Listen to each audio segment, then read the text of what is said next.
नमो भगवते वासुदेवाय। जय श्री हरि। प्यारे भक्तों, आज की वीडियो में आप सभी रसपान करेंगे पाप मोचनी एकादशी व्रत की संपूर्ण कथा आरती सहित। कथा की शुरुआत हम करेंगे प्रथम पूज्य गणेश भगवान जी की कथा के साथ। हे भगवान जी, आपकी इस पावन कथा को जो भी भक्त श्रद्धा भक्ति के साथ पूरा सुने, उस भक्त की हर मनोकामना को पूर्ण करे, उसका व्रत को सफल करे। जय श्री गणेश। एक बार गणेश जी ने पृथ्वी के मनुष्य की परीक्षा लेने का विचार किया। वे अपना रूप बदलकर पृथ्वी पर भ्रमण करने लगे। उन्होंने एक बालक का रूप बना लिया। एक हाथ में एक चम्मच में दूध ले लिया और दूसरे हाथ में एक चुटकी चावल ले लिए और गली गली घूमने लगे। साथ ही साथ आवाज लगाते चल रहे थे, कोई मेरे लिए खीर बना दे, कोई मेरे लिए खीर बना दे। कोई भी उन पर ध्यान नहीं दे रहा था, बल्कि लोग उन पर हंस रहे थे। वे लगातार एक गांव के बाद दूसरे गांव इसी तरह चक्कर लगाते हुए पुकारते रहे, पर कोई खीर बनाने के लिए तैयार नहीं था। सुबह से शाम हो गई, गणेश जी लगातार घूमते रहे। एक बुढ़िया थी, शाम के वक्त अपनी झोपड़ी के बाहर बैठी हुई थी। तभी गणेश जी वहां से पुकारते हुए निकले कि कोई मेरी खीर बना दे, कोई मेरी खीर बना दे। बुढ़िया बहुत कोमल हृदय वाली स्त्री थी। उसने कहा, बेटा मैं तेरी खीर बना देती हूँ। गणेश जी ने कहा, माई अपने घर में से दूध और चावल लेने के लिए बर्तन ले आओ। बुढ़िया एक कटोरी लेकर जब झोपड़ी के बाहर आई तो गणेश जी ने कहा, अपने घर का सबसे बड़ा बर्तन लेकर आओ। बुढ़िया को थोड़ी झुलझुलाहट हुई, पर उसने कहा, चलो बच्चे का मन रख लेती हूँ। और अंदर जाकर वह अपने घर का सबसे बड़ा पतीला लेकर बाहर आई। गणेश जी ने चम्मच से पतीले में दूध उड़ेलना शुरू किया। तब बुढ़िया के आश्चर्य की सीमा न रही। जब उसने देखा दूध से पूरा पतीला भर गया है, एक के बाद एक वह बर्तन झोपड़ी से बाहर लाती गई और उसमें गणेश जी दूध भरते चले गए। इस तरह से घर के सारे बर्तन दूध से लबालब भर गए। गणेश भगवान ने बुढ़िया से कहा, मैं स्नान करके आता हूँ, तब तक तुम खीर बना लो, मैं वापस आकर खाऊंगा। बुढ़िया ने पूछा, मैं इतनी सारी खीर का क्या करूंगी? इस पर गणपति जी बोले, सारे गांव को दावत दे दो। बुढ़िया ने बड़े प्यार से मन लगाकर खीर बनाई। खीर की भीनी भीनी मीठी मीठी खुशबू चारों दिशाओं में फैल गई। खीर बनाने के बाद वह हर घर में जाकर खीर खाने का न्योता देने लगी। लोग उस पर हंस रहे थे। बुढ़िया के घर में खाने को दाना नहीं और यह सारे गांव को खीर खाने की दावत दे रही है। लोगों को कौतूहल हुआ और खीर की खुशबू से लोग खींचे चले आए। सारा गांव बुढ़िया के घर में इकट्ठा हो गया। जब बुढ़िया की बहू को दावत की बात मालूम हुई, तब वह सबसे पहले वहां पहुंच गई। उसने खीर से भरे पतीलों को जब देखा तो उसके मुंह में पानी आ गया। उसे बड़ी जोर से भूख लगी हुई थी। उसने एक कटोरी खीर निकाली और दरवाजे के पीछे बैठकर खाने को तैयार करने लगी। इसी बीच एक छींटा गिर गया और गणपति जी का भोग लग गया और वो प्रसन्न हो गए। अब पूरे गांव को खाने की दावत देकर बुढ़िया वापस अपने घर आई। उसने देखा बालक वापस आ गया था। बुढ़िया ने कहा, बेटा खीर तैयार है, भोग लगा लो। गणपति जी बोले, माँ भोग तो लग चुका है, मेरा पेट पूरी तरह से भर गया है, मैं तृप्त हूँ, अब तू खा, अपने परिवार और गांव वालों को खिला। बुढ़िया ने कहा, यह तो बहुत ज्यादा है, सबका पेट भर जाएगा, इसके बाद भी यह बच जाएगी। उस बची खीर का मैं क्या करूंगी? ईश्वर गणेश जी बोले, उस बची खीर को रात में अपने घर के चारों कोनों में रख देना। और बुढ़िया ने ऐसा ही किया। जब सारा गांव जी भरकर खा चुका, तभी ढेर सारी खीर बच गई।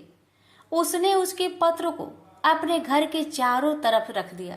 वहां उठकर उसने क्या देखा? पतीले में खीर के स्थान पर हीरे, जवाहरात और मोती भर गए हैं। बहुत खुश हुई। उसकी सारी दरिद्रता दूर हो गई। वह आराम से रहने लगी। उसने गणपति जी का एक भव्य मंदिर बनवाया और साथ में एक बड़ा सा तालाब भी खुदवाया। इस तरह उसका नाम दूर दूर तक प्रसिद्ध हो गया। उस जगह वार्षिक मेले लगने लगे। लोग गणेश जी की कृपा प्राप्त करने के लिए उस स्थान पर पूजा करने और मान्यताएं मानने के लिए आने लगे। गणेश जी सबकी मनोकामनाएं को पूरी करने लगे। प्रेम से बोलिए गणेश भगवान की जय। प्यारे भक्तों, अब सुनिए सभी पाप को नष्ट करने वाली पाप मोचनी एकादशी की व्रत कथा। धर्मराज युधिष्ठिर बोले, हे भगवान, मैंने फाल्गुन की शुक्ला पक्ष की एकादशी का महात्म्य सुना। अब आप चैत्र मास के कृष्णा पक्ष की एकादशी के बारे में बताइए। इस एकादशी का नाम क्या है, इसमें कौन से देवता की पूजा की जाती है तथा विधि क्या है, सो सब विस्तार पूर्वक कहिए। श्री कृष्ण भगवान बोले कि हे राजन, एक समय मनधाता ने लोमस ऋषि से पूछा था कि हे मुने, चैत्र मास के शुक्ला पक्ष की एकादशी का क्या नाम है तथा उसकी विधि क्या है, सो सब पूरी तरह से कहिए। लोमस ऋषि बोले कि हे राजन, चैत्र मास के कृष्णा पक्ष की एकादशी का नाम पाप मोचनी है। उसके व्रत के प्रभाव से अनेक पाप नष्ट हो जाते हैं। इसकी कथा इस प्रकार है। प्राचीन काल में एक चित्ररथ नामक वन था। उसमें अप्सराएं वास करती थी। वह हर समय बसंत रहता था, अर्थात उस जगह सदैव प्रत्येक तरह के पुष्प खिले रहते थे। उस जगह गंधर्व कन्याएं विहार करती थी। उस वन में इंद्र अन्य देवताओं के साथ क्रीड़ा करता था। उस वन में एक मेधावी नामक मुनि तपस्या करते थे। वे शिव भक्त थे। एक दिन मंजू घोषा नामक एक अप्सरा उनको मोहित करने के लिए सितार बजाकर मधुर मधुर गाने लगी।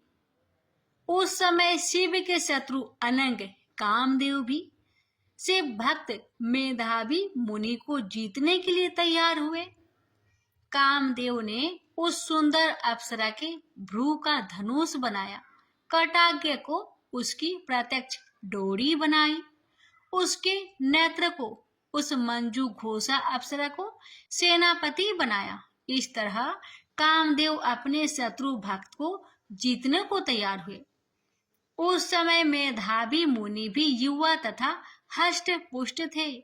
उन्होंने यज्ञोपवीत तथा दंड धारण कर रखा था। वे दूसरे कामदेव के समान शोभा पाते थे। उस मुनि को देखकर कामदेव के बस में हुई। मंजू घोषा ने धीरे धीरे मधुर वाणी से वीणा पर गाना शुरू किया। मेधावी मुनि भी मंजू घोषा के मधुर गाने पर तथा उसके सौंदर्य पर मोहित हो गए। वह अप्सरा उन मुनि को कामदेव से पीड़ित जानकर उससे आलिंगन करने लगी।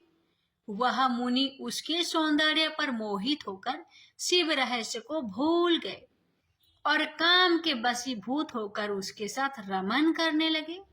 उस मुनि को काम के वशीभूत होने के कारण उस समय दिन रात्रि का कुछ भी ध्यान न रहा और बहुत समय तक रमन करते रहे। एक दिन मंजू घोषा उस मुनि से बोली कि हे मुनि, अब मुझे बहुत समय हो गया है, स्वर्ग जाने की आज्ञा दीजिए। उस अप्सरा के ऐसे वचनों को सुनकर मुनि बोले, हे सुंदरी, तू जो आज इसी संध्या को आई है, अभी प्रातःकाल तक ठहरो। मुनि के ऐसे वचनों को सुनकर अप्सरा उनके साथ रमन करने लगी और बहुत समय बिता दिया। फिर उसने मुनि से कहा, हे देव, अब आप मुझे स्वर्ग जाने की आज्ञा दीजिए। मुनि बोले, अभी तो कुछ भी समय नहीं हुआ है, अभी कुछ देर ठहरो। इस पर वह अप्सरा बोली, हे मुनि, आपकी रात्रि तो बहुत लंबी है। अब आप सोचिए कि मुझे आपके पास आए कितना समय हो गया। उस अप्सरा के वचनों को सुनकर मुनि को ज्ञान प्राप्त हुआ और समय का विचार करने लगे। जब रमन करने से उसका प्रमाण 57 साल 7 माह और 3 दिन ज्ञात हुआ, तो उस अप्सरा को काल का रूप समझने लगे। वह महान क्रोधित हुए और उस तप नाश करने वाली अप्सरा की तरफ देखने लगे। उनके अधर कांपने लगे और इंद्रियां व्याकुल होने लगी। तब मुनि उस अप्सरा से बोले, रे दुष्टे, मेरे तप को नष्ट करने वाली तू अब मेरे श्राप से पिचासनी हो जा। तू महान पापिनी और दुराचारिणी है, तुझे धिक्कार है। उस मुनि के क्रोध युद्ध श्राप से वह पिचासनी हो गई। तब वह बोली, हे मुनि, अब मुझ पर क्रोध को त्याग कर प्रसन्न हो जाओ और इस श्राप का निवारण कीजिए। विद्वानों ने कहा है, साधुओं की संगत अच्छा फल देने वाली है, इसलिए आपके साथ में मेरे तो बहुत वर्ष व्यतीत हुए हैं, अतः अब आप मुझ पर प्रसन्न हो जाइए। तब मुनि को कुछ शांति मिली और उस पिचासनी से बोले, रे दुष्टे, तूने मेरा बड़ा बुरा किया है, परंतु फिर भी मैं श्राप से छूटने का उपाय बतलाता हूँ। चैत्र माह के कृष्णा पक्ष की जो एकादशी है उसका नाम पाप मोचनी है। उस एकादशी का व्रत करने से तू पिचासनी की देह से छूट जाएगी। इस प्रकार मुनि ने उसको समस्त विधि बतला दी और अपने पापों के प्रायश्चित के लिए अपने पिता चवन्य ऋषि के पास पहुंच गए। चवन्य ऋषि अपने पुत्र मेधावी को देखकर बोले, रे पुत्र, यह तूने क्या किया? तेरे समस्त तप नष्ट हो गए हैं। मेधावी बोले, हे पिताजी, मैंने बहुत बड़ा पाप किया है, आप उससे छूटने का उपाय बतलाइए। चवन्य ऋषि बोले, हे तात, चैत्र मास के कृष्ण पक्ष की पाप मोचनी नाम की एकादशी का विधि तथा भक्ति पूर्वक व्रत करो, उससे तुम्हारे समस्त पाप नष्ट हो जाएंगे। पिता के वचनों को सुनकर मेधावी ऋषि ने पाप मोचनी एकादशी का विधि पूर्वक उपवास किया। उसके प्रभाव से उनके समस्त पाप नष्ट हो गए। मंजू घोषा अप्सरा भी पाप मोचनी एकादशी का व्रत करने से पिचासनी की देह से छूट गई और सुंदर रूप धारण करके स्वर्गलोक को चली गई। लोमस मुनि बोले, हे राजन, इस पाप मोचनी एकादशी के प्रभाव से सब पाप नष्ट हो जाते हैं। इस एकादशी की कथा के श्रवण व पढ़ने से 1000 गौदान का फल मिलता है। इस व्रत के करने से ब्रह्म हत्या करने वाले, स्वर्ण चुराने वाले, मदपान करने वाले, आगम्य गमन करने वाले आदि के पाप नष्ट हो जाते हैं और अंत में स्वर्ग लोक को जाते हैं। प्रेम से बोलिए, जय श्री हरि। हे भगवान, आपकी इस पावन कथा को जो भी भक्त श्रद्धा पूर्वक सुने, उस भक्त पर अपनी कृपा सदा बनाए रखे। अब भक्तों, अब आप सुनिए एकादशी माता की व्रत कथा। प्राचीन समय की बात है। सतयुग में मुर नामक दानव रहता था। वह बड़ा ही अद्भुत, अत्यंत रौद्र तथा संपूर्ण देवताओं के लिए भयंकर था। उस काल रूपधारी दुरात्मा महासुर ने इंद्र को भी जीत लिया था। संपूर्ण देवता उससे परास्त होकर स्वर्ग से निकाले जा चुके थे और शंकित तथा भयभीत होकर पृथ्वी पर विचरा करते थे। एक दिन सब देवता महादेव जी के पास गए। वहां इंद्र ने भगवान शिव के आगे सारा हाल कह सुनाया। इंद्र बोले, महेश्वर, ये देवता स्वर्ग लोक से निकाले जाने के बाद पृथ्वी पर विचर रहे हैं। मनुष्यों के बीच रहना इन्हें शोभा नहीं देता। देव, कोई उपाय बतलाइए। देवता किसका सहारा ले? महादेव जी ने कहा, देवराज, जहाँ सबको शरण देने वाले, सबकी रक्षा में तत्पर रहने वाले जगत के स्वामी भगवान गरुड़ ध्वज विराजमान हैं, वहाँ जाओ। वे तुम लोगों की रक्षा करेंगे। महादेव जी की यह बात सुनकर परम बुद्धिमान देवराज इंद्र संपूर्ण देवताओं के साथ क्षीर सागर में गए, जहाँ भगवान गदाधर सो रहे थे। इंद्र ने हाथ जोड़कर उनकी स्तुति की। इंद्र बोले, देवेश्वर, आपको नमस्कार है। आप ही पति, आप ही मति, आप ही कर्ता और आप ही कारण हैं। आप ही सब लोकों के माता और आप ही इस जगत के पिता हैं। देवता और दानव दोनों ही आपकी वंदना करते हैं। पुंडरीकाक्ष, आप दैत्यों के शत्रु हैं। मधुसूदन, हम लोगों की रक्षा कीजिए। प्रभो जगन्नाथ, अत्यंत उग्र स्वभाव वाले महाबली मूर नामक दैत्य ने इन संपूर्ण देवताओं को जीतकर स्वर्ग से बाहर निकाल दिया है।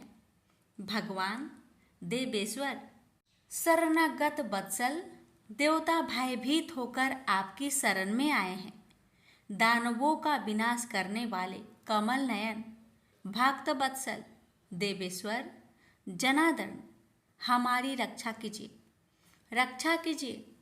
भगवान शरण में आए हुए देवताओं की सहायता कीजिए। इंद्र की बात सुनकर भगवान विष्णु बोले, देवराज, यह दानव कैसा है, उसका रूप और बल कैसा है, तथा उस दुष्ट के रहने का स्थान कहाँ है?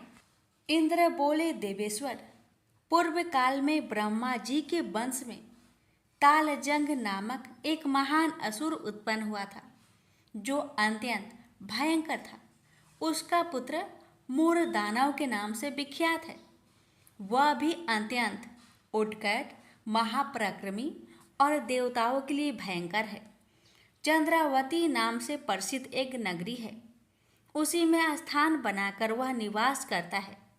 उस दैत्य ने समस्त देवताओं को परास्त करके उन्हें स्वर्गलोक से बाहर कर दिया है। उसने एक दूसरे ही इंद्र को स्वर्ग के सिंहासन पर बैठाया है। अग्नि, चंद्रमा, सूर्य, वायु तथा वरुण भी उसने दूसरे ही बनाए हैं। जनार्दन, मैं सच्ची बात बता रहा हूँ, उसने सब कोई दूसरे ही कर लिए हैं। देवताओं को तो उसने उनके प्रत्येक स्थान से वंचित कर दिया है। इंद्र की यह बात सुनकर भगवान जनार्दन को बड़ा क्रोध आया। उन्होंने देवताओं को साथ लेकर चंद्रावती नगर में प्रवेश किया। भगवान गदाधर ने देखा कि दैत्यराज बारंबार गर्जना कर रहा है और उससे परास्त होकर संपूर्ण देवता दसों दिशाओं में भाग रहे हैं। अब वह दानव भगवान विष्णु को देखकर बोला, खड़ा रह, खड़ा रहा। उसकी यह ललकार सुनकर भगवान के नेत्र क्रोध से लाल हो गए। वे बोले, अरे दुराचारी दानव, मेरी इन भुजाओं को देख। यह कहकर श्री विष्णु ने अपने दिव्य बाणों से सामने आए हुए दुष्ट दानव को मारना आरंभ किया। दानव भय से विहल हो उठे। पांडुनंदन, तत्पश्चात श्री विष्णु ने दैत्य सेना पर चक्र का प्रहार किया। उससे छिन्न भिन्न होकर सैकड़ों योद्धा मौत के मुख में चले गए। इसके बाद भगवान मधुसूदन बद्रिका आश्रम को चले गए। वहाँ सिंहावती नाम की गुफा थी, जो 12 योजन लंबी थी। उस गुफा में एक ही दरवाजा था। भगवान विष्णु उसी में सो गए। वह दानव मूर भगवान को मार डालने के उद्योग में उनके पीछे पीछे तो लगा ही था। अतः उसने भी उसी गुफा में प्रवेश किया। वहां भगवान को सोते देख उसे बड़ा हर्ष हुआ।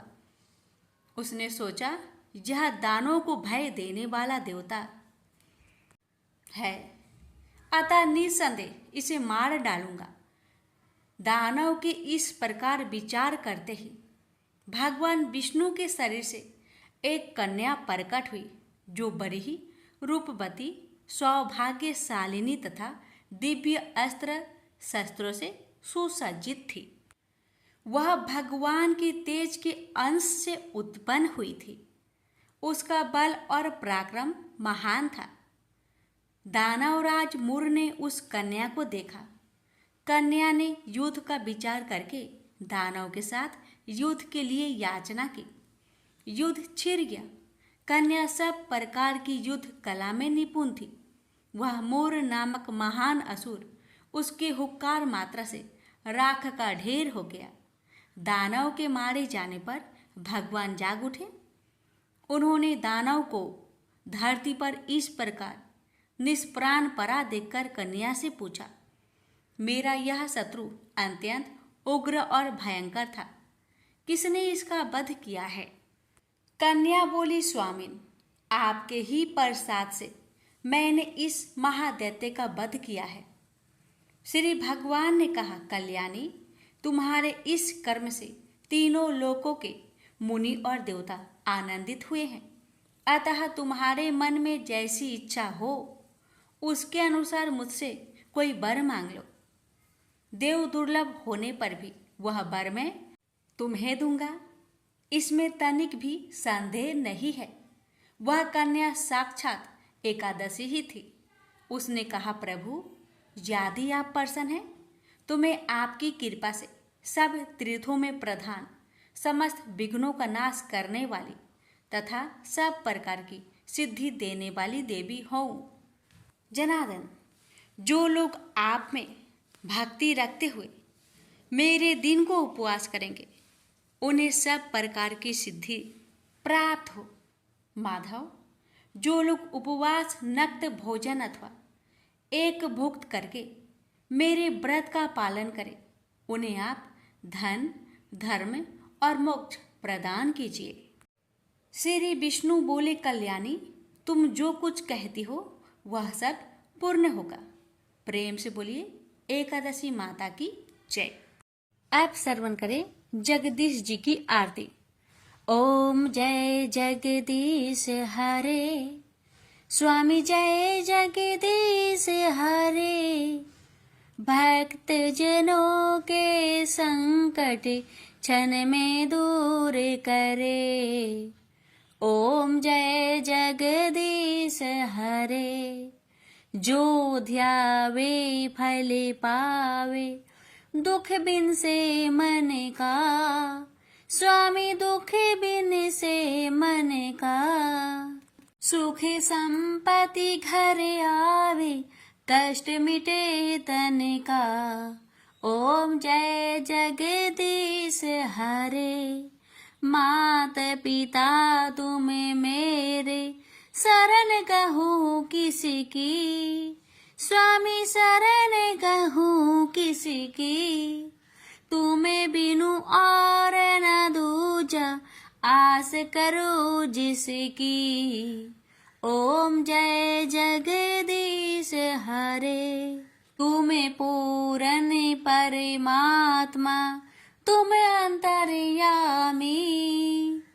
पर ब्रह्मा परमेश्वरी, तुम सबके स्वामी। ओम जय जगदीश हरे। तुम करुणा के सागरी, तुम पालन करता। मैं मूरख खल कामी, कृपा करो भरता। ओम जय जगदीश हरे। तुम हो एक अगोचरी, सबके प्राणपति। प्रभु सबके प्राणपति। किस विधु मिलू दया मिली, तुमको मैं कुमति। ओम जय जगदीश हरे। इन बंधु दुख हरता, तुम ठाकुर मेरे। प्रभु तुम ठाकुर मेरे। अपने हाथ उठाओ, द्वार पर तेरे। ओम जय जगदीश हरे। विषय विकार मिटाओ, पाप हरो देवा। श्रद्धा भक्ति बढ़ाओ, संतन की सेवा। ओम जय जगदीश हरे। तन मन धन और संपत्ति, सब कुछ है तेरा। प्रभु सब कुछ है तेरा। तेरा तुझको अर्पण क्या लागे मेरा। ओम जय जगदीश हरे। जगदीश्वर जी की आरती जो कोई नर गावे। कहते शिवानंद स्वामी मनोवांछित फल पावे। ओम जय जगदीश हरे। प्रेम से बोलिए विष्णु भगवान की जय। अब श्रवण करते हैं एकादशी माता की आरती। ओम जय एकादशी, जय एकादशी, जय एकादशी माता। विष्णु पूजा व्रत को धारण कर शक्ति मुक्ति पाता। ओम जय एकादशी माता, तेरे नाम गिनाऊं देवी भक्ति प्रदान करने। गण गौरव की देनी माता शास्त्रों में वर्णी। ओम जय एकादशी माता, मार्गशीर्ष के कृष्णा पक्ष की उत्पन्न विश्वातारिणी जन्मी। शुक्ल पक्ष में हुई मोक्षदा मुक्ति दाता बनाई। ओम जय एकादशी माता, पौष के कृष्णा पक्ष की सफला नामक है। शुक्ल पक्ष में होए पुत्र दा आनंद अधिक रहे। ओम जय एकादशी माता, नाम सटटिला माघ मास में कृष्ण पक्ष आवे। शुक्ल पक्ष में जया कहावे, विजय सदा पावे। ओम जय एकादशी माता, विजया फाल्गुन कृष्ण पक्ष में शुक्ल आमल की। पाप मोचनी कृष्ण पक्ष में चैत्र महाबली की। ओम जय एकादशी माता, चैत्र शुक्ल में नाम कामदा धन देने वाली। नाम बरूथनी कृष्ण पक्ष में वैशाख महावाली। ओम जय एकादशी माता, शुक्ल पक्ष में होई मोहिनी अपरा ज्येष्ठ कृष्ण पक्षी। नाम निर्जला सब सुख करने कृष्ण पक्ष रखी। ओम जय एकादशी माता, योगिनी नाम आषाढ़ में जानो कृष्ण पक्ष करनी। देव सैनी नाम कहायो शुक्ल पक्ष धरनी। ओम जय एकादशी माता, कामिका श्रावण मास में आवे कृष्ण पक्ष कहिए। श्रावण शुक्ल होए पवित्र आनंद से रहिए। सावन शुक्ल होए पवित्र आनंद से रहिए। ओम जय एकादशी माता, जा भाद्रपदे कृष्ण पक्ष की परिवर्तनी शुक्ला। इंद्र आश्विन कृष्ण पक्ष में व्रत से भाव सागर निकला।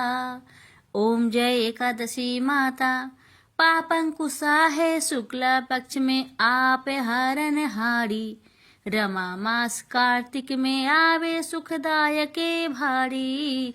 ओम जय एकादशी माता, देवोत्थानी शुक्ल पक्ष की दुख ना सके मैया। देवोत्थानी शुक्ल पक्ष की दुख ना सके मैया। पावन मास में करूँ विनती पार करो नैया। पावन मास में करूँ विनती पार करो नैया।